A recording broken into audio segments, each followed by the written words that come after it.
climate summit, COP27, starts next week in Egypt, and this year has been one for the books when it comes to climate extremes. Yeah, it seems like we say this each year, but it's certainly true now. Hurricane Ian on the East Coast, deepening drought in the West, floods that covered a third of Pakistan, and record heat waves in Europe and in China. Scientists link all of this to accelerating climate change. And as veteran journalist Mary Kay Magistad, now with Asia Society, and producer David Gelber of the Years Project found in Greenland, where temperatures are rising 4 times faster than the global average, Arctic ice is melting fast. Life is changing in Greenland. For sled dogs, out of work because the ice no longer reliably supports their sleds, and for Inuit kids whose families have moved to the capital Nuuk as their traditional way of life has gotten harder. Because the ice is changing, because of climate change. I'm here to see that change. It matters to the world because the vast ice sheets here and in Antarctica have long kept the world's climate stable. Now, that ice is melting at an accelerating rate, and we, as a human race, are on uncharted territory. There might be gunfire, there might be an ice break. Our guide on this boat in Ilulissat's ice fjord is Torbjorn Randrup. And on this early September day, it's warm. Greenland's warmest September heat wave on record. So what are we seeing over here with the cracks coming down the ice? Melting ice that rips through the icebergs like a saw.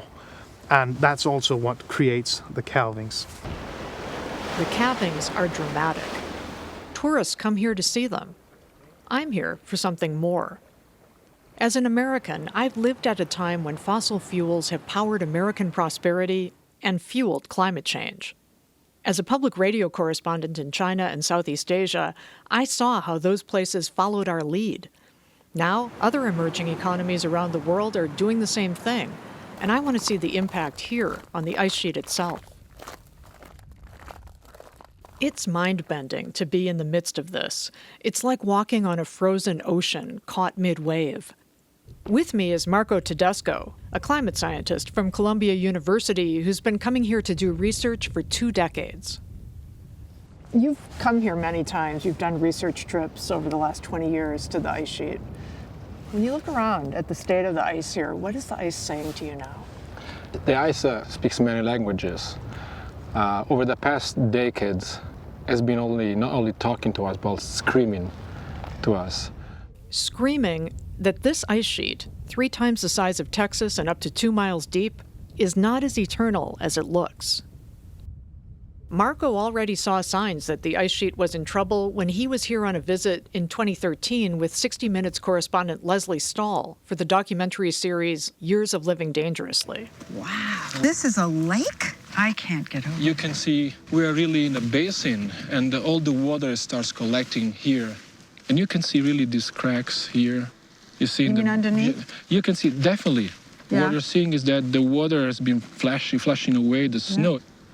The number of lakes is actually increasing. The more lakes, the more ice melt, which warms the ocean and eats at the ice from below. Marco wants to show me how the ice sheet looks these days from above. So we head to the Kangerlussuaq airport.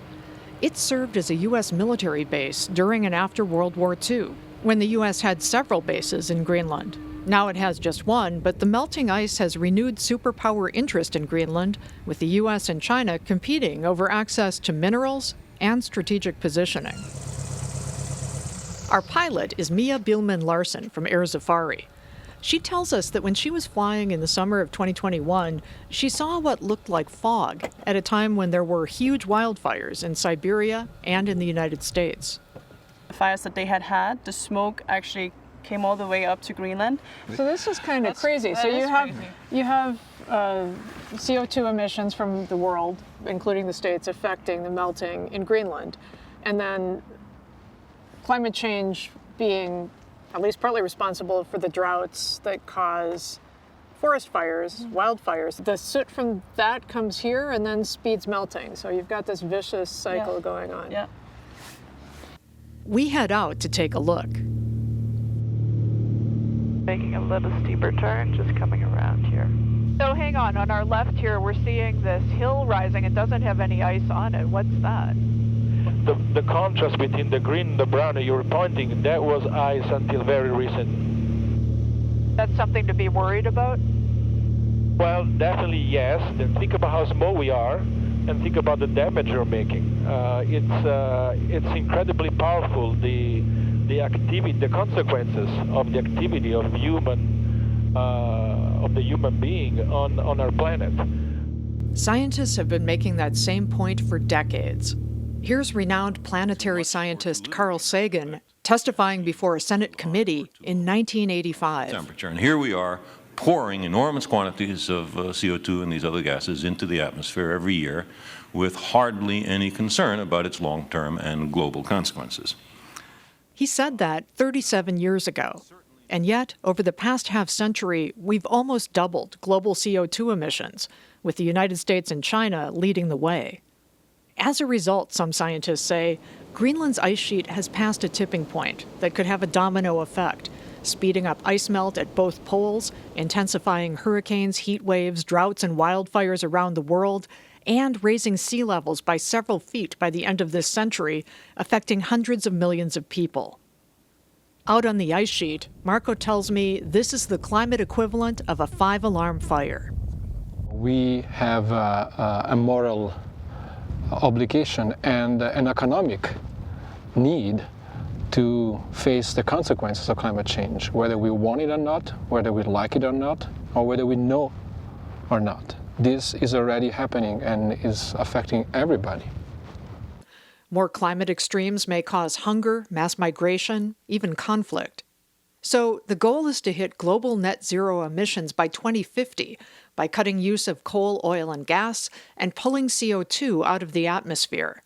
Scientists say if we do that, temperatures will stop rising within a few years and greenhouse gases will start dropping out of the atmosphere within a few decades. The good news is the U.S., China, and others are already ramping up renewable energy, now that it's cheaper to use than fossil fuels. And even in the midst of superpower competition, the two sides reached a non-binding agreement at COP26 last year to reduce greenhouse gases. Climate envoys John Kerry from the United States and Xie Jianhua from China brokered the deal. Now, the two largest economies in the world have agreed to work together to raise climate ambition in this decisive decade. In the area of climate change, there is more agreement between China and the US than divergence, making it an area with huge potential for our cooperation. But to get to net zero emissions in time to make a difference, China needs to wean itself off of coal more quickly, more Americans need to embrace electric vehicles rather than cheap gas at the pump, and emerging economies need to jump straight to renewable energy, though they need richer countries that caused the problem in the first place to help them be able to afford it. I want to hear how the younger generation here in Greenland feels about all this, so I visit the capital Nuuk's one high school, where I find students in a spirited dodgeball tournament. Later, students Oscar Isbotheson and Aya Leiberth Jepsen tell me they know their generation can't dodge tough decisions on climate change. If it's warmer, like we have rain in winter, that's pretty annoying. I don't want that. I just want the weather to be stable.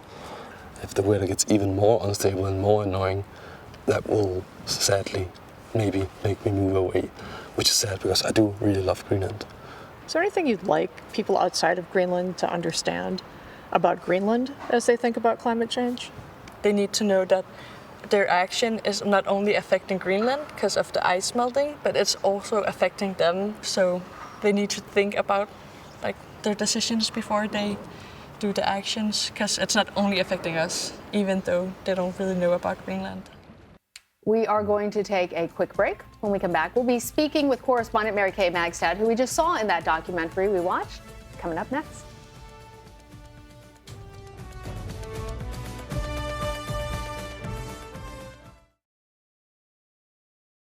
So moments ago, we just watched an excerpt from the documentary produced by the Years Project and the Asia Society. Correspondent Mary Kay Magistad took us on a tour of the melting ice sheet in Greenland and spoke to the people this impacts. Mary Kay is also, in addition to being the correspondent on this, the Associate Director of Asia Society's Center on U.S.-China Relations and a former China correspondent for NPR.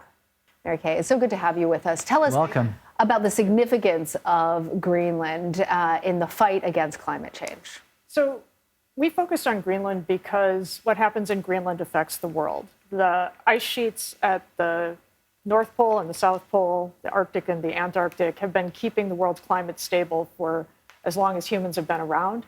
Now they're melting, and they're melting at an accelerating rate. And that's a problem for all of us. And it's not just one crisis, though. There is a domino effect this creates. What really jumped out at me while watching your documentary was the moment in which you're speaking to folks and they say, well, we're dealing with the melting of the ice, but we're also dealing with the smoke from the wildfires coming from elsewhere in the world, which then has its own contributive factor. Talk to us about that. So that's one feedback loop. Another is as the ice sheets melt and there's more CO2 in the atmosphere, there are warming temperatures in the air and in the water in the ocean. The oceans are eating from underneath at the ice sheets, both at both poles, which then speeds climate change more because there's less ice that's keeping the temperature stable. Wow. There's more land, there's more blue surface at the poles that's drawing in more solar heat that's melting the ice faster, and it just keeps going around faster and faster.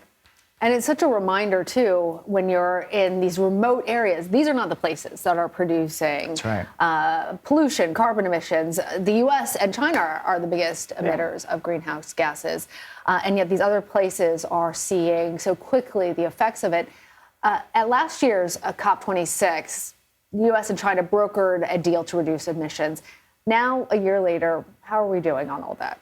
So the good news is that both the U.S. and China are continuing to ramp up renewable energy, that there is a recognition on both sides that we need to move more quickly to pull CO2 out of the atmosphere and to put less of it into the atmosphere.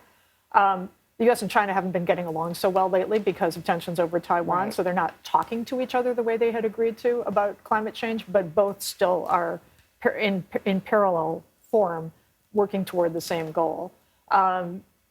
Will we, reach the goals we have to get to net zero by 2050 with what's happening now? Probably not. We need more happening from the world's richest countries, from the world's biggest emitters, and China and the U.S. are certainly at the top of the list. It's frustrating as well because as the developed nations come together, make these agreements and say, okay, we have a benchmark for the future, it's the still developing nations who are suffering the most from climate change because of the limits on their agriculture, the way weather we saw in Pakistan is impacting their daily lives. Talk to us about that imbalance between those who can do the most and those who are feeling it the most. Absolutely. And if we think about it, back at the Copenhagen Climate Summit in 2009, there was an agreement by wealthier countries. We're going to give $100 billion a year to poorer countries to help them deal with the effects of climate change, for which they're not responsible, but also to help them ramp up more quickly on renewable energy, hopefully